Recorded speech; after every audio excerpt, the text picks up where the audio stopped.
یہ آپ نے جو اتنا بڑا پنڈورا باکس کھولا ہے نا, اس پہ میں نے ہر اینگل سے گفتگو کی ہے. جو آپ کا حصہ ہے مجھے اس سے کوئی انٹرسٹ ہی نہیں ہے. آپ احترام چھوڑیں, آپ بے احترامی کریں اور آپ جو مرضی کریں وہ آپ اللہ تعالیٰ کو جواب دیں, لیکن میں یہ کہتا ہوں میرے کندھے پہ رکھ کے بندوق نہ چلائیں. بس نکل گئی ہوا. وہی ساری باتیں جو میں کرتا تھا نا وہ ساری شرائط یہ بھی رکھ رہا ہے. اللہ یاری صاحب کے بارے میں مفتی حنیف صاحب سے جب اویس ربانی صاحب نے پوچھا ہے, انہوں نے کہا حسن اللہ یاری تو نمائندہ ہے ہی نہیں اپنے فرقے کا, اس کو تو اپنے لوگوں نے فارغ کیا ہوا ہے, تجھے نہیں اپنے لوگوں نے فارغ کیا ہوا. ہمارے تو اکیڈمی کے سموسے جس دکان سے آتے ہیں نا وہ کٹر دیوبندیوں کی دکان ہے, تو ہم تو ان کے سموسے اتنے عرصے سے کھا رہے ہیں. اور دیکھیں سموسے کا کوئی فرقہ نہیں ہوتا, انہوں نے بھی آج تک یہ نہیں کہا کہ ہم انجینئر صاحب کو سموسہ نہیں دیں گے کیونکہ پیسے مل رہے ہیں. آپ کا موقف تو مر گیا. نہیں سر بڑا نہیں, نہ بڑا تو مر گیا, نہ بڑا ہے نہ مرا ہے, نہیں مر گیا, نہ بالکل نہیں بڑا سر. اس کی وجہ یہ ہے خام خواہ چیز کو آپ خام خواہ محرم کو مجرم بنانے کی کوشش تو نہ کریں. نہیں میں تو رکوں گا بالکل. آپ نے کہا بہت سی باتیں اگلی میرے آرگیومنٹس کا ہرگز مطلب کوئی سچویشن کو ون کرنا نہیں ہے. نہیں سرکار آپ ون بے شک نہ کریں, لیکن الزام وہ لگائیں جو ہو. سر یہ الزام نہیں ہے. سب سے پہلے جب میں نے دیکھیں الزام نہیں, چلے سوال کہہ لیں, چھوڑ دیں. غامدی صاحب کے بارے میں میری زبان بند رہنے دیں, ہمارے استاد ہیں, ہم کچھ اور بول دیں گے. اچھا تیار ہو جاؤ دیوبندیوں. ہاں تھانوی رسول پارٹی اب آپ کی باری آنے والی ہے. منیب الرحمان صاحب کے فتوے سے یا مفتی حنیف قریشی صاحب کے اس کو کفر کہہ دینے سے جان نہیں چھوٹے گی. تو مجھ سے لڑتے کیوں ہو؟ مجھے تو کریڈٹ دو اس بات کا اور خوش ہو جاؤ. مجھے مرزا جونیئر کہنے کی بجائے اعلیٰ حضرت سینئر کہو. حنیف قریشی سے زیادہ وہ اس سے نفرت کرتے ہیں جس نے حنیف قریشی کو پناہ دی ہوئی ہے. حسین الدین شاہ از نو مور سرپرست اعلیٰ. آپ نے جتنی باتیں ان سے کی ہیں نا آپ ساری بھی مجھ سے کریں, میں تو جواب دینے کے لیے. سر وہ تو پھر ایک ان کا موقع, انہوں نے بات کہی تھی کہ نہ 100 من تیل ہوگا نہ رادھا ناچے گی. سر آج کا نوجوان جس کو آپ کہتے ہیں کہ باہر چلا جائے کمائی کرنے کے لیے, اگر پاکستان میں وہ تو سر معاشی جنگ ہی لڑ رہا ہے نا سر, تو اس نوجوان کے لیے باہر جانا تو بہتر ہے, وہاں تو آپ حلال کی کمائی کریں گے بھائی. لیکن چلے اگر پاکستان میں وہ باہر کی کمائی لے آتا ہے یہاں بیٹھے ہوئے یوٹیوب کے ذریعے, یعنی سلطانہ ڈاکو یہی غلط طریقے سے نا. اچھا اگر وہ میں تو بار بار دل کر رہا آپ کو مودودی صاحب والا ہی جواب دوں. تو آپ یہ کہہ رہے ہیں کہ یہ میکنزم تبدیل ہونا چاہیے؟ جی ہونا چاہیے. اور جو موجودہ ایڈ ماڈل ہے ٹی وی چینلز کا, اس سے آنے والی کمائی جو ہے جی ظاہر ہے وہ مشکوک ہے. کیسے میں اچھا حرام ہے, حرام ہے. تو سر آج کے دور میں اگر جنگ لگ گئی ہے اور دشمن ملک جو ہے وہ خواتین کے ساتھ حملہ کر دیتا ہے, تو پھر یہ رول اپلائی ہوگا یا جی اپلائی ہوگا؟ یہ باندی کا کانسیپٹ آ جائے گا. ختم نہیں ہوا, آبسلیٹ ہوا ہے. اب جو قبر کا عذاب ہے اس کے آغاز ہونے کے پیرامیٹرز پھر کیا ہیں کہ ایک شخص کا تو بھی ڈیفائن ہی نہیں ہوا. مطلب میں نے کیا گناہ کیے, میرا حساب ہونا ہے یوم الحساب پہ. تو بغیر حساب اگر میرے اوپر یا کسی بھی انسان کے اوپر جب عذاب شروع ہو جائے گا مرنے کے بعد, تو اس کی بنیاد کیا ہے پھر؟ جی اس کی بنیاد یہ بھی وضاحت کر دیں کہ یہ قبر جو ہم قبرستان میں دیکھتے ہیں یہ اسی قبر کی پھر بات ہو رہی ہے؟ جی اسی قبر کی ہو رہی ہے. تو پھر سر اگر ایک شخص کسی بھی حادثے کی وجہ سے اس کی قبر وہ ہے, شاید جب آپ جذباتی کیفیت میں ہوتے ہیں تو آپ کا والیوم جو ہے وہ بھی کافی اونچا ہوتا ہے. اور میں ذاتی حیثیت میں یہ کہنا چاہتا ہوں کہ الفاظ بھی شاید کبھی مناسب نہیں رہتے. تو وہ آپ مجھ سے ڈیبیٹ کر سکتے ہیں, میں اس کو ریبٹل کرتا ہوں نا. تو میں پہلے تو ریبٹل یہ کرتا ہوں, اور ہم جو ہے وہ چھوڑ کے میں آگے تو چھوڑ میں آ رہے ہیں اور اب داتا دربار گرانے جا رہے ہیں. یہ کہا انہوں نے, یہ نہیں کہا. بس یہ آپ ادھر ہی رک جائیں. ہاں جی, منجی پیڑی ٹھکا لو. اور کوئی مس کرتے ہوں جیلم کی لڈن کی چائے یا وہاں فوجی مل کے سامنے سے چاٹ ملتی ہے اور آپ کا ڈے ٹائم میں نہیں, اب نہیں کرتا کیونکہ بسم اللہ الرحمن الرحیم. میں یاسر جنجوا, اور آج جو ہمارے مہمان ہیں انجینئر محمد علی مرزا, کسی تعارف کی ضرورت نہیں ہے. اور آج ہم جیلم اکیڈمی میں آئے ہیں. سر تو آپ کا بہت شکریہ کہ آپ نے ہمیں وقت دے دیا, اور آپ کے جو انتظامی امور ہیں ان کو میں بڑا اپریشیٹ کروں گا. بڑا ڈسپلنڈ طریقے سے یہاں پہ سب کچھ چل رہا ہے. آپ میں سے کوئی بھی شخص یہاں آنا چاہے آ سکتا ہے اور یہاں پہ دیکھے کہ کتنی خوبصورتی سے انجینئر صاحب یہ سب چلا رہے ہیں. سر آپ کی اجازت ہے, کچھ سوالات ہیں ہمارے پاس. جی اللہ کا نام لے کے شروع کریں. اچھا سر, اگر آپ کی نظر سے گزرا ہو, جو کہ یقیناً میرا ایک پوڈ کاسٹ ہے, وہاں سے شروع کرتے ہیں. مجھے تاخیر ہو گئی پہنچنے میں اور وقت ملنے میں حنیف قریشی صاحب کے ساتھ. جی جی.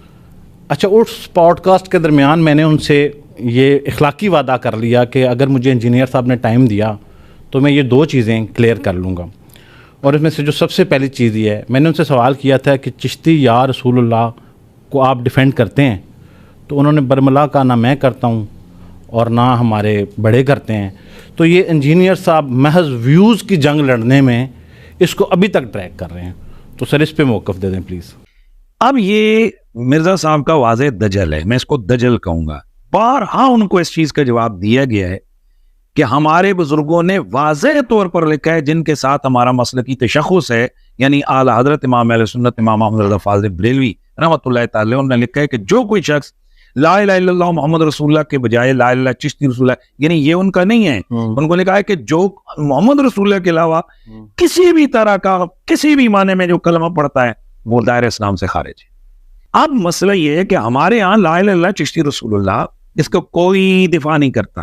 لا حول ولا قوة الا باللہ. اللہم صلی علی محمد وعلی آل محمد. یاسر بھائی, یہ جو مفتی صاحب نے اسٹیٹمنٹ دی ہے, کاش ایسا ہی ہوتا. یہ بات مفتی منیب الرحمان صاحب حافظہ اللہ تعالیٰ کو بھی سمجھائیں. آخر انہوں نے ضروری سمجھا ہے, اسی لیے انہوں نے چشتی رسول اللہ کے اوپر ریٹن میں کفر کا فتویٰ دیا ہے. اگر یہ بات ایسے ہی ہوتی تو ان کے مکتب فکر کی طرف سے یہ کتابیں آج تک چھپ نہ رہی ہوتی, یا تو میں نے وہ کتابیں چھاپ کے ان کے متھے ماری ہوتی, ان کو ڈی فیم کیا ہوتا, پھر تو یہ کہتے. یہ وہ کتابیں ہیں جو عرصہ دراز سے ان کا مکتب فکر چھاپ رہا ہے.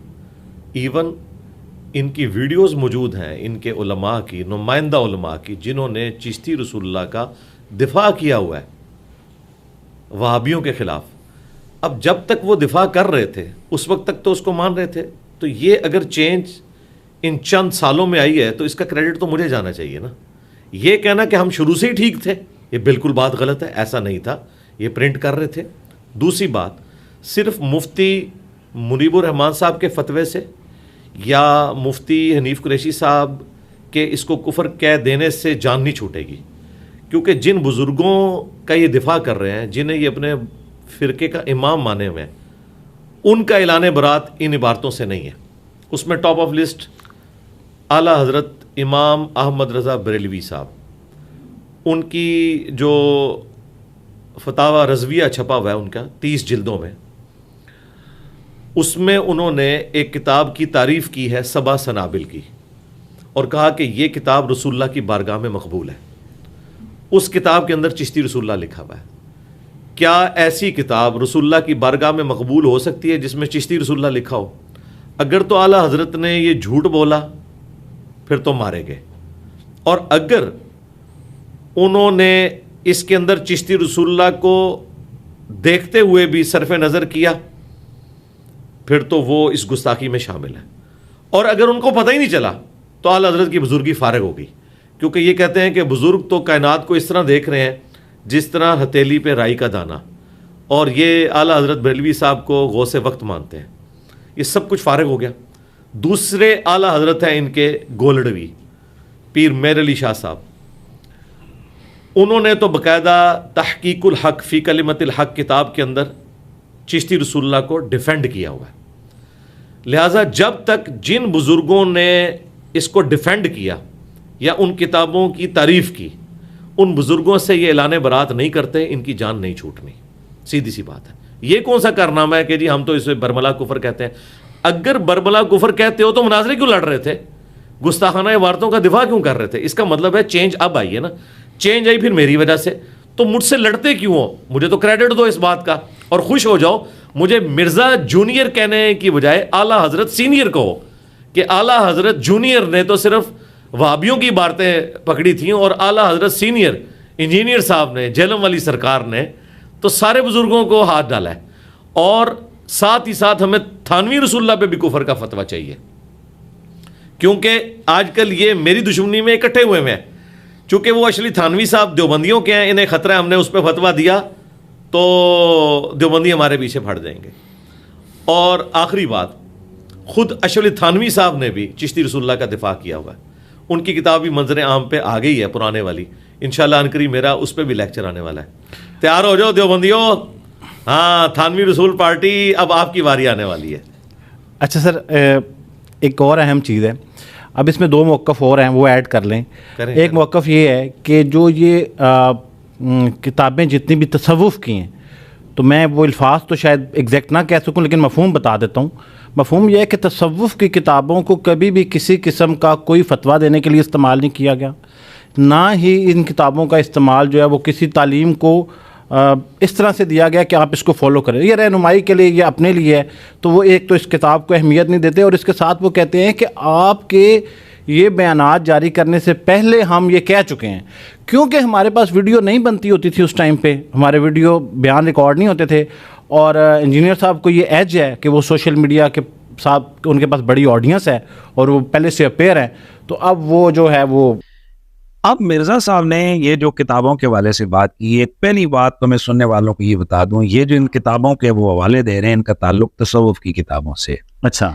اور تصوف کی کتابوں سے ہمارے ہاں نہ کوئی حلال کا فتویٰ دیا جاتا ہے, نہ حرام کا فتویٰ, نہ ایمان کا فتویٰ, نہ کفر کا فتویٰ. وہ جسٹ ایک کتابیں ہوتی ہیں ہیلدی, جسے کہتے ہیں تربیت کے لیے تھوڑی بہت بھی, یار اگر کوئی بزرگوں کی اچھی باتیں ہیں تو ان کو سن لی, اخلاق اچھے ہو گئے, کردار اچھا ہو گیا, بس. اس چیز پہلے یہ جو باتیں کرتے تھے کہیں لکھی ہوئی ہیں وہ دکھا دیں. سر وہ کلیم کر رہے ہیں نا, کلیم کر رہے ہیں نا.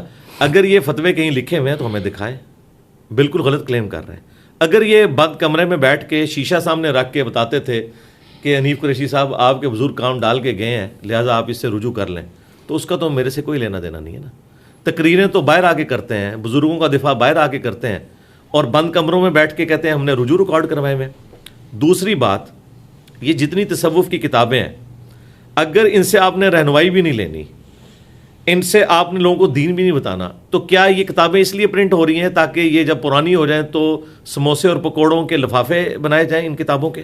اس کے لیے تو میرے بھائی یہ جو انک ہے نا, یہ تو بڑی صحت کے لیے نقصان دہ ہے. سپریم کورٹ کا فیصلہ آیا ہوا ہے کہ جو یہ انک ہے جس کے ساتھ پرنٹنگ ہوتی ہے اس کے اندر آپ نے کوئی بھی کھانے والی چیز نہیں ڈالنی, خواہ وہ سموسے ہوں, پکوڑے ہوں. ایون انہوں نے یہ بھی حکم نامہ جاری کیا ہے کہ آپ روٹی اور نان بھی ایسے کاغذ کے اوپر نہ رکھیں جو اخباری کاغذ ہے یا کوئی کاغذ ایسا ہے جس کے اوپر انک ہے یا پرنٹ ہوا ہے.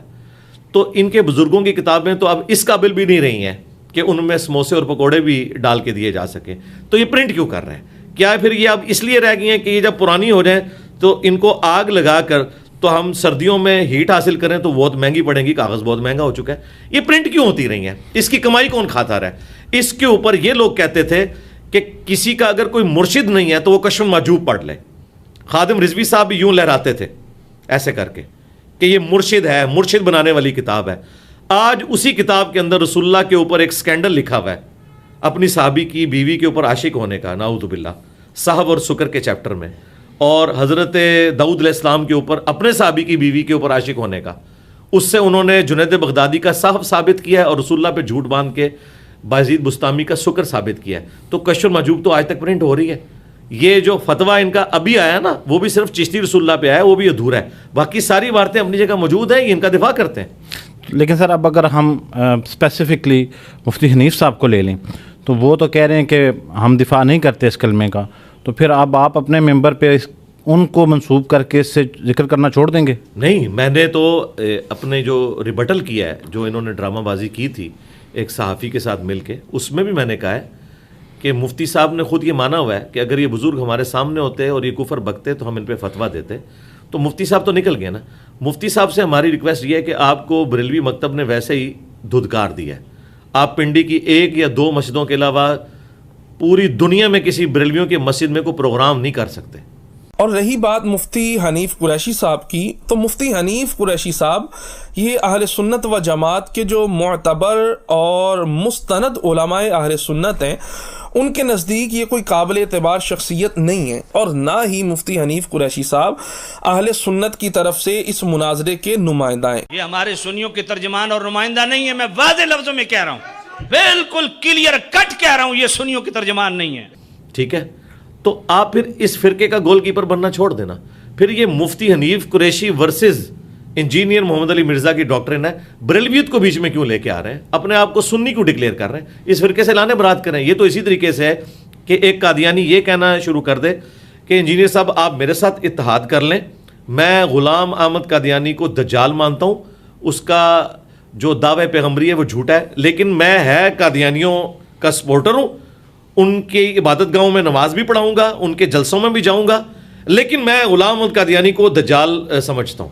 تو میں یہ کہوں گا بھائی یہ آپ کس کشتی میں سوار ہیں؟ جائیں انٹرنیشنل عدالت میں ہمارا مقدمہ لے جائیں. اگر آپ یہ کلیم کرتے ہیں یہ تصوف کی کتابیں ساری کی ساری فراڈ ہیں, اس میں الحاقی باتیں ہیں اور یہ سارے کے سارے عقیدے کفری ہیں, تو آپ اعلان برات اپنے استادوں سے کر رہے ہیں. حنیف قریشی صاحب شوکت سیالوی صاحب کے ساتھ 2004 میں اس مناظرے میں پیچھے بیٹھے ہوئے ہیں, سکڑے سے نوجوان کتابیں اٹھائے ہوئے, جس میں یہ لوگ گستاخانہ عبارتوں کا دفاع کر رہے تھے. اس کے بعد 2008 میں انہوں نے طالب الرحمان شاہ صاحب کے سامنے بیٹھ کے, وہ وابیوں کی طرف سے آئے تھے, یہ بریلویوں کی طرف سے, انہوں نے گستاخانہ عبارتوں کا شتیہات کے نام کے اوپر دفاع کیا ہوا ہے. تو ہم ان کی کون سی بات ٹھیک مانیں؟ کسی ایک جگہ کھڑے ہوں, جب تک یہ قرآن و سنت کے اس منہج پہ نہیں آ جاتے نا, اس وقت تک ہمارا اختلاف ختم نہیں ہوگا. دو کشتیوں کا سوار نہیں ہونے دیں گے. تو سر اب اگر ہم اس کو سمرائز کر لیں تو کیا آپ کوئی گنجائش ہے کہ اگر مفتی صاحب دوبارہ آپ کے ساتھ بیٹھنا چاہیں تو کوئی موقع بن سکتا ہے اس کا؟ یا کیا ایک دفعہ بھی نہیں وہ بیٹھے دوبارہ تو نہیں سر, وہ تو تشریف لائے تھے سر. اچھا چلیں, اگر ہم وہ آئے تھے, وہ خود نہیں اندر آئے نا سموسے پکوڑوں کے لیے. وہاں انہوں نے کہا تھا, ویڈیو ہم نے چلائی ہے, کہ اتوار والے دن وہاں تو کوئی بھی جا سکتا ہے, تو ہم اور نہیں تو سموسے اور پکوڑے اور چائے وہاں کھائیں گے. آپ نے اعلان کیا ہے کہ 26 نومبر کو آپ کے دروازے جو ہے نا وہ کھلے رہیں گے. میں سمجھتا ہوں کہ اس کا مطلب یہ ہے کہ اگر کوئی مہمان آپ کے پاس آ جائیں تو آپ ان کو یقیناً, میں نے سنا ہے کہ آپ وہاں پکوڑا اور سموسا اور چائے کے ساتھ اکرام کرتے ہیں, تو امید ہے کہ آپ یہ تو کم از کم کریں گے. اور انہی الفاظ کے ساتھ جب ان کو اوپر بلایا گیا, انہوں نے کہا ہم یہاں کوئی سموسے کھانے آئے ہیں, ہم کوئی زیارت کرنے آئے ہیں, کوئی چائے پینے تھوڑی آئے ہیں, یا ہم کوئی یہاں ان کی زیارت کرنے تھوڑی آئے ہیں. آپ کی اور ان کی سیٹلمنٹ ہے. تو بھائی آپ کی کون سی بات صحیح مانے؟ پولیٹیکل لیڈرز ہوں یا مذہبی پیشوا ہوں, ان کی دو نمبریاں پہلے چل جاتی تھیں, ایک بات کچھ اور کرتے, دوسری اب ویڈیو ہانٹ کرتی ہے. تو ویڈیو میں موجود تھا سموسے پکوڑوں کے لیے مفتی حنیف قریشی صاحب سے لے کے کوئی بڑے سے بڑا مفتی ہو کسی بھی فرقے کا, وہ سموسے پکوڑے کھانے کے لیے کسی بھی اتوار کو یہاں آ سکتا ہے, آڈینس کے طور پر بیٹھ سکتا ہے, پرچی پہ لکھ کے کوشچن بھی کر سکتا ہے. اگر وہ کہے کہ میں 1 to 1 جس طرح آپ کے ساتھ بیٹھ رہا ہوں اس طرح بیٹھنا, تو اس کے لیے میری ایک ہی شرط ہے کہ جس فرقے سے وہ تعلق رکھتا ہے اس فرقے کے بڑے سے اپنے حق میں ایک ویڈیو بنوائے اور وہ ویڈیو لے کر میرے پاس آئے. انشاءاللہ تعالی ہم اپنے سارے پروگرام کینسل کر کے اس کے ساتھ بیٹھنے کے لیے تیار ہیں. مثلاً بریلویوں کے لیے مفتی منیب الرحمان صاحب بڑی پرسنالٹی ہیں, یہ ویڈیو بنا دیں ان کے حق میں. ان کے ایک فرنٹ لائن مجاہد نے کہا کہ جی مفتی منیب الرحمان صاحب سے بھی بڑی شخصیت ہے حسین الدین شاہ صاحب, انہوں نے انہیں رخصت کیا. بھائی حسین الدین شاہ صاحب تو فارغ ہو چکے ہیں بریلوی سے, وہ تو حسین الدین شاہ صاحب کے مدرسے کو باقی سارے بریلوی کہہ رہے ہیں جامعہ رافضیہ. حنیف قریشی سے زیادہ وہ اس سے نفرت کرتے ہیں جس نے حنیف قریشی کو پناہ دی ہوئی ہے. حسین الدین شاہ از نو مور سرپرست اعلیٰ, وہ صرف کاغذی کارروائی میں ہے. ان کو بریلویوں کے بڑوں نے ریجیکٹ کر دیا ہوا ہے, جس کا ثبوت یہ ہے کہ ڈاکٹر اشرف آصف جلالی نے باقاعدہ ان کو کہا یہ جامعہ رافضی ہے. تو سر منیب الرحمان مفتی صاحب نے ایک محفل میں ڈائس پہ کھڑے ہو کے ان کو مخاطب کرتے ہوئے بہت پرانی بات ہے. اور ہم سب کے مخدوم و محترم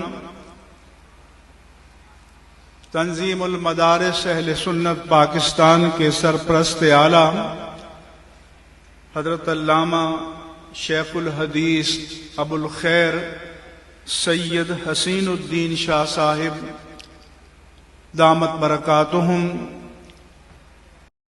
آپ کروائیں, پرانی بات ہے. ان کی ان حرکتوں کی وجہ سے انہوں نے ریجیکٹ کر دیا ان کو.